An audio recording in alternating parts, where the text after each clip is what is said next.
Olá a todos e sejam bem-vindos a mais um vídeo para o canal do Gato Místico. Para quem não me conhece, eu me chamo Nelisa e hoje eu vou falar um pouco sobre Scott Cunningham, um dos autores pagãos mais conhecidos e mais amados. Eu já falei sobre as obras do Scott Cunningham diversas vezes aqui no canal, principalmente quando eu falo sobre o trabalho com ervas. Ele falou muito sobre a Wicca num geral, mas o trabalho dele com as ervas foi excepcional. Ele trabalhou entregando um manual pronto, baseado na botânica astrológica ensinada por Paracelso e Nicholas Culpeper. Então, em algumas obras dele até é mencionado que ele só apresentava um conteúdo que ele já tivesse experimentado, que ele já tivesse testado.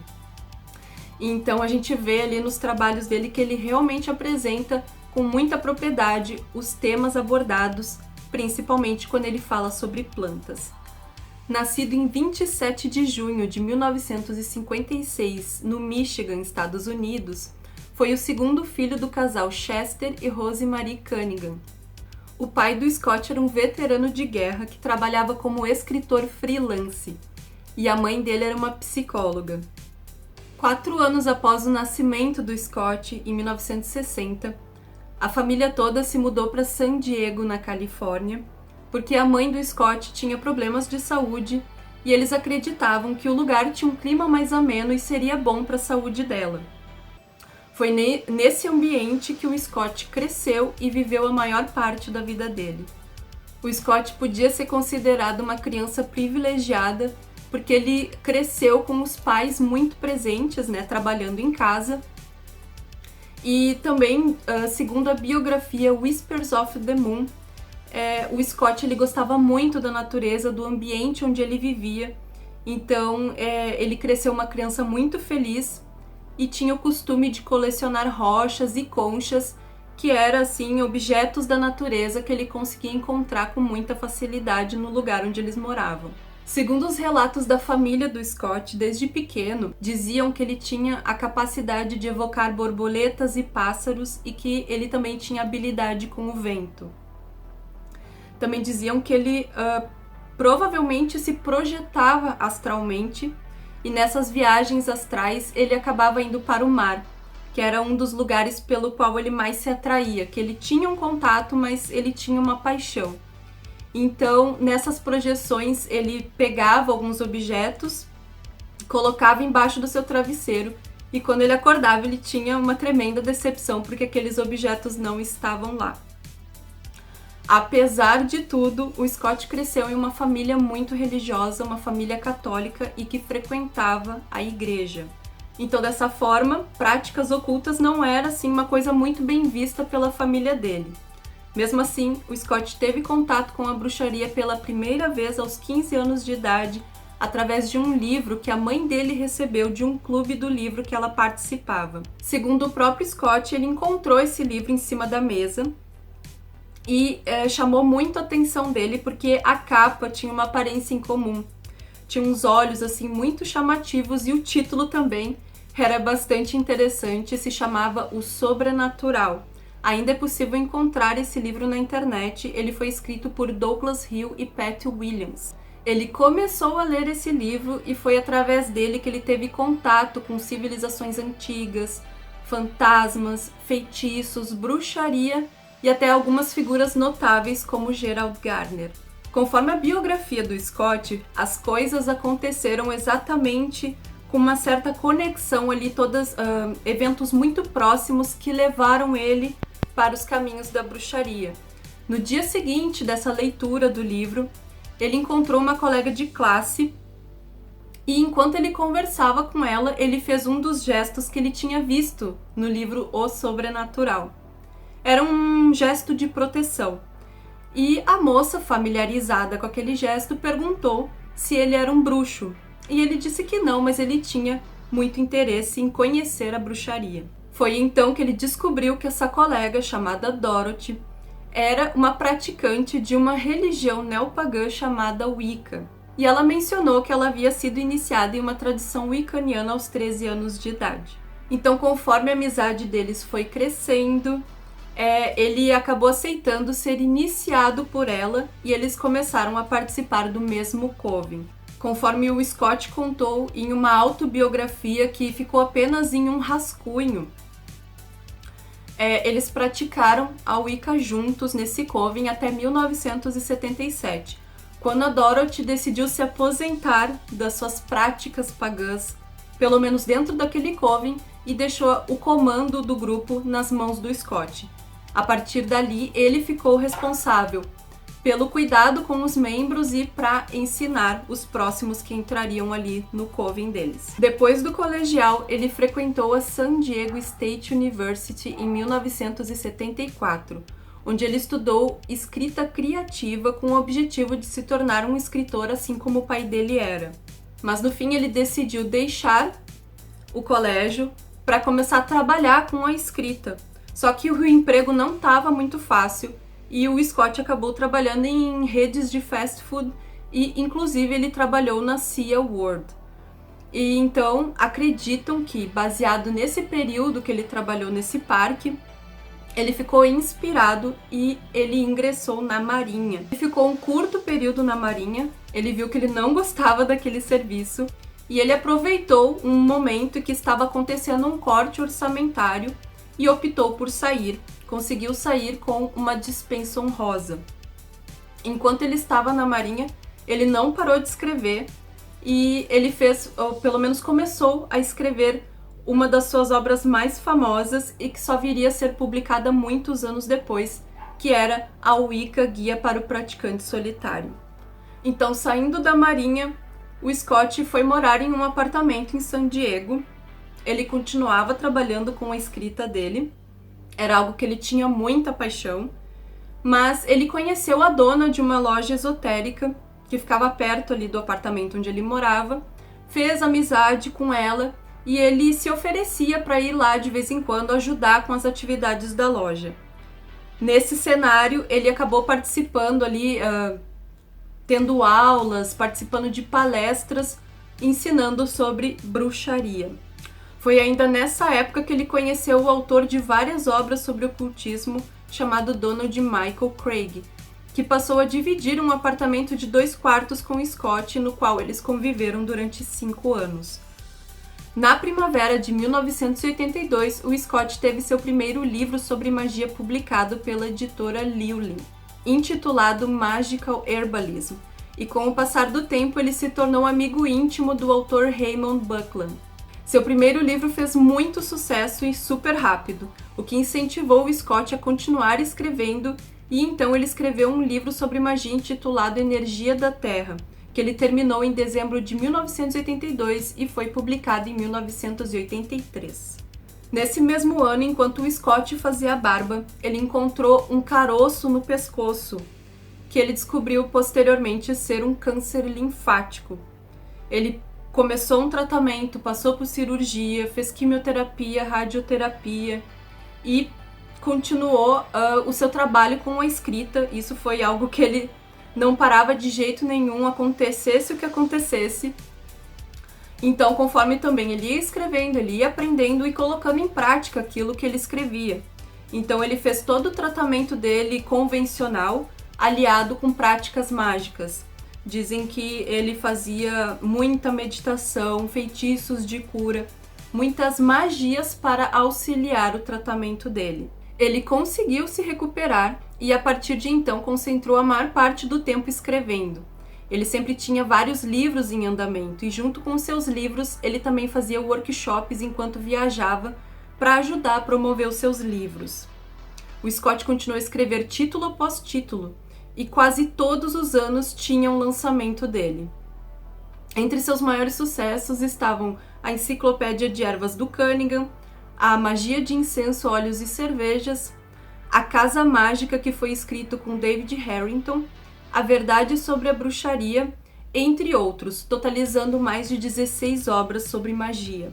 Dentre as obras publicadas, a mais polêmica e mais conhecida é o Wicca Guia para o Praticante Solitário, que foi publicado em 1988. Segundo o Scott, esse livro foi escrito pensando nas pessoas que gostariam de praticar a Wicca, mas não tinham um mentor ou um coven.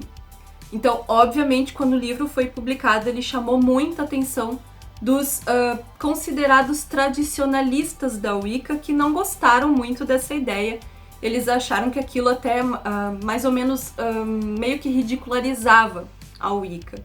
Então ele recebeu críticas e ataques de diferentes lugares, de diferentes comunidades, e inclusive muitas pessoas que consideravam ele um bom autor até o momento, né, até as obras publicadas até aquele ano.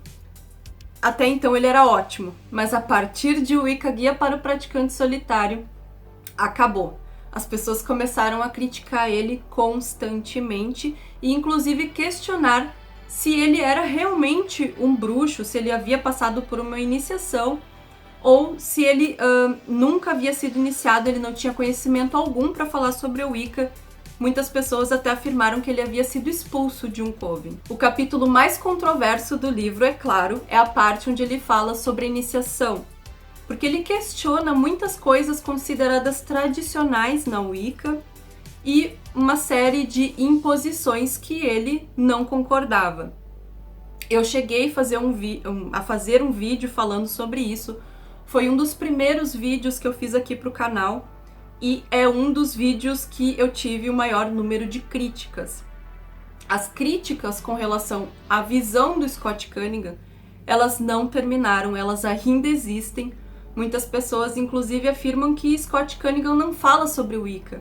Ele deve ser considerado apenas um praticante de magia verde, não deve ser considerado um Wiccaniano.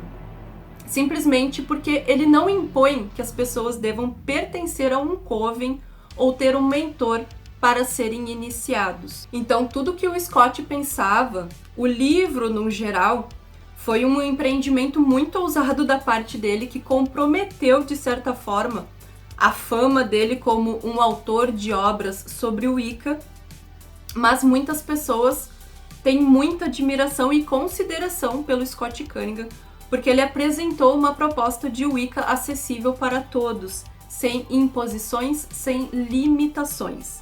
Muitas pessoas admiram ele, gostam dele até hoje, assim como eu, justamente por essa visão dele um pouco mais livre, mais aberta, que beneficiou muitas pessoas que, obviamente, não têm acesso a um coven, a uma mentoria.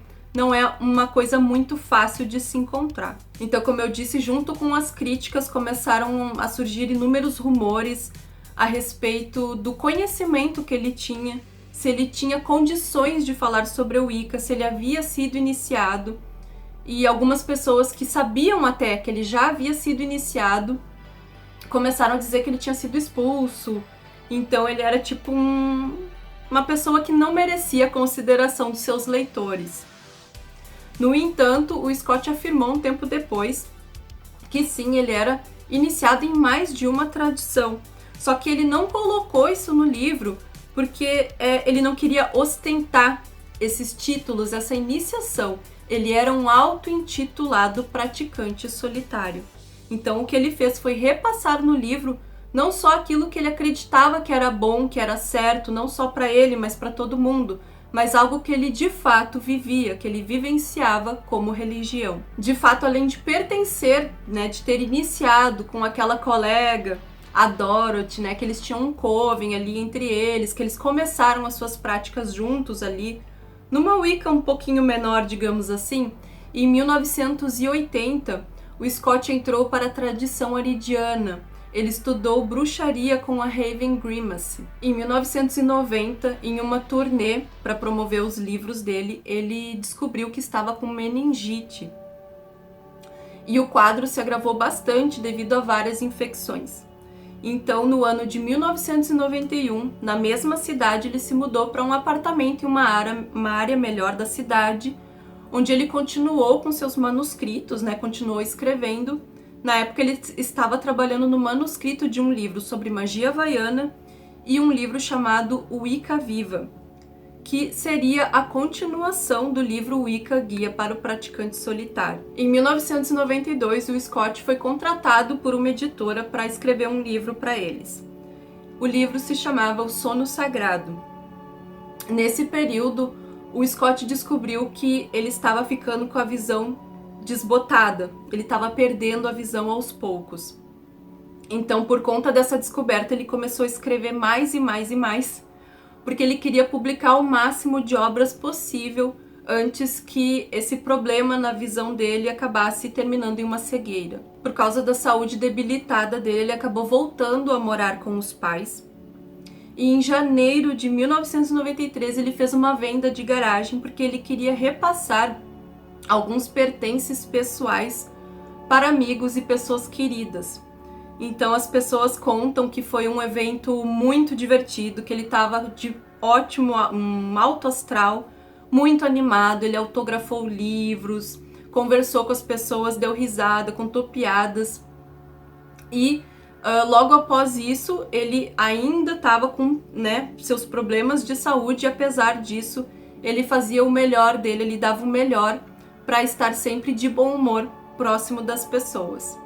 Ele teve algumas idas e vindas do hospital por conta da saúde dele, que estava muito debilitada, mas o tempo todo se esforçando para continuar escrevendo os livros. Um mês após a venda de garagem, o Scott passou por uma cirurgia para tratar de uma infecção que ameaçava o seu cérebro, quando então ele ficou em coma por vários dias.